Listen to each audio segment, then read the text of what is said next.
Just a couple of new buildings going up, this time at King George Hub. See, the cranes are in place already. Another one there. And another one off in the distance. So really, I think when people are talking about the building boom that's going to go on in this area, what they're really talking about is three different areas that kind of blend into one in a way. But this is King George Hub. King George Hub. Take some satisfaction in that, perhaps. And this is the model, I think, for a lot of future developments in Canada, that's for sure. You're going to have something like this.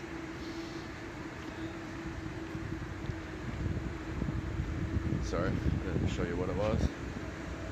So, you know, you got your flu shots coming at Rexall Drugs, and you've got your King George Station Dental that is closed on a Tuesday afternoon. Fresh Holiday Cafe never gets any business either.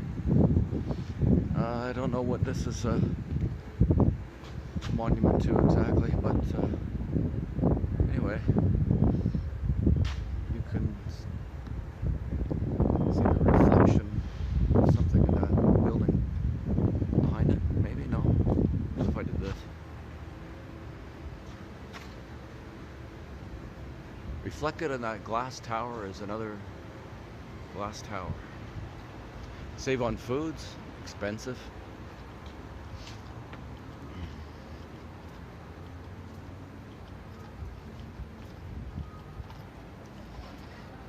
Got a nice one coming up here. This is Coast Capital Savings building.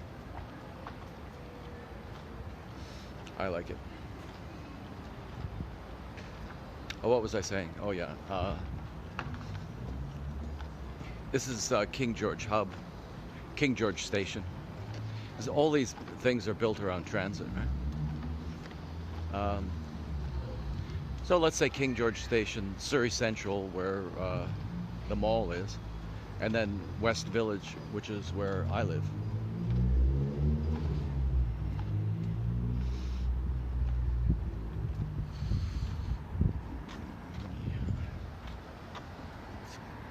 Cranes are a common sight in this neighborhood.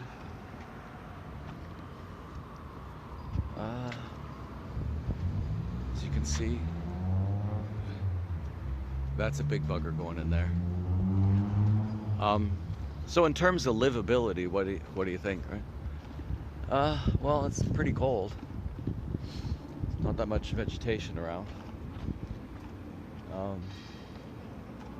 Is it sustainable? Would be a lot more sustainable if some of the space were devoted to farmland, perhaps. Might as well dream, right?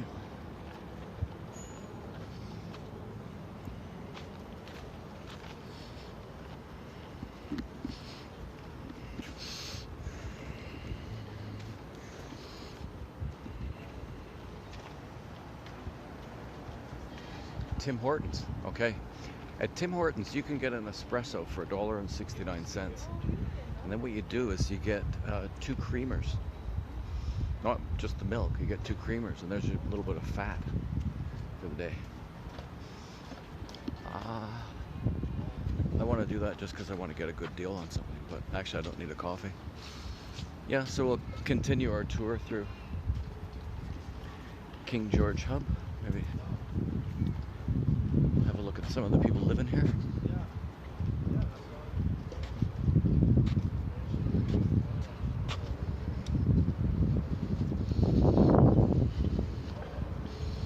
People don't like being filmed. I learned that lesson the hard way. Vancouver's not Taipei when it comes to videoing in public. It ain't the same at all.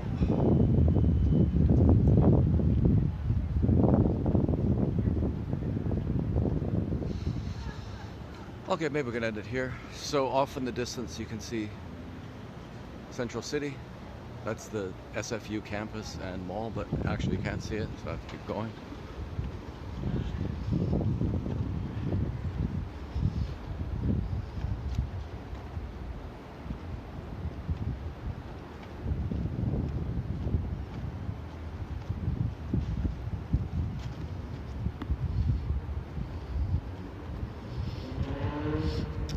Okay, just one thing that I thought of is that one thing that they could do if they wanted to ensure that everybody had a good view is put the tallest one right in the middle and then stagger the ones that are lower, but they become lower and lower the further you get towards the outside of the development. So you plow all these things right up like that, right? And they just get in each other's view. But you still have to have the same number of units. So the one in the middle could be like really, really huge, right? And have smaller ones dotted around it. Just an idea. It would form a sort of a pyramid.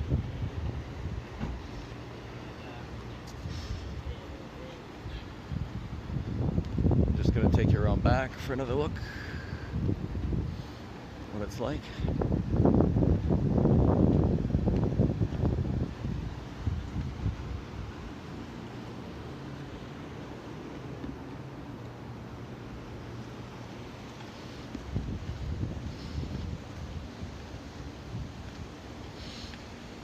What people dream of is a place where you could just walk to get everything you need. And boy, you could definitely walk to get everything you need here. I mean,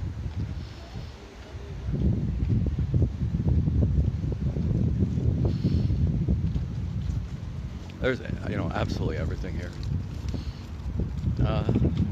That's the building that Antonio and I were talking about the other day because he worked on it. I think that building's fantastic. So that one looks better from the front door of Walmart, which is right over here. And now I think you can see the Central City and the SFU campus and that intriguing piece of architecture there. So, oh, just to the left of Central City. It's a little building.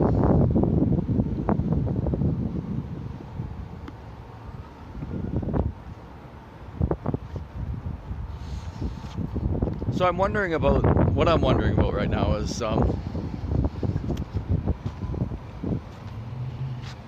that's just totally blurred out, awful looking probably. Ugh.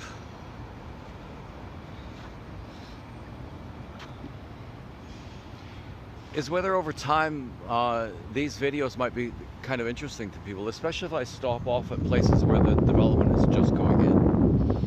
And maybe if I got enough battery, I'll do that today. Because there's two going in right across the street from the SkyTrain station. Pretty impressive. One is BICT or something like that, education. And like they're putting in a tower. It's going to be 40 or 50 floors high, I think. Some of it is going to be schools, but a lot of it is going to be student housing, all studios.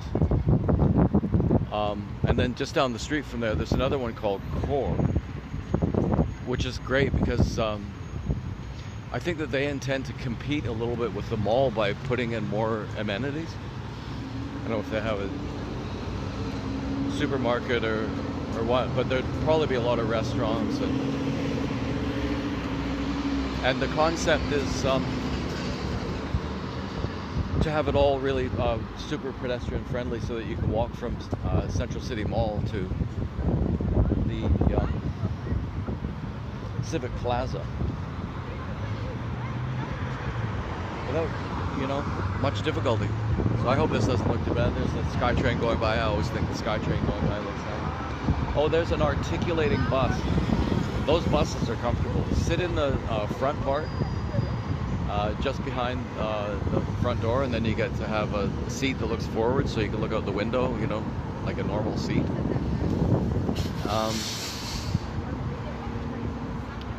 Yeah, and another thing that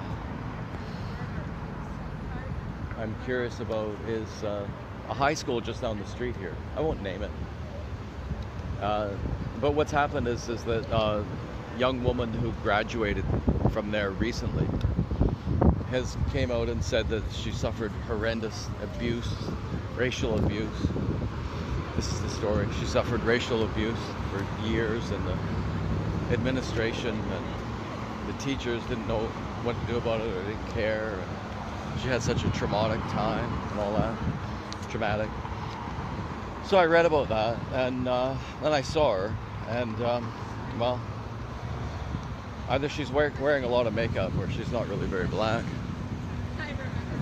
And then I got thinking about it too. The population of Surrey is 50%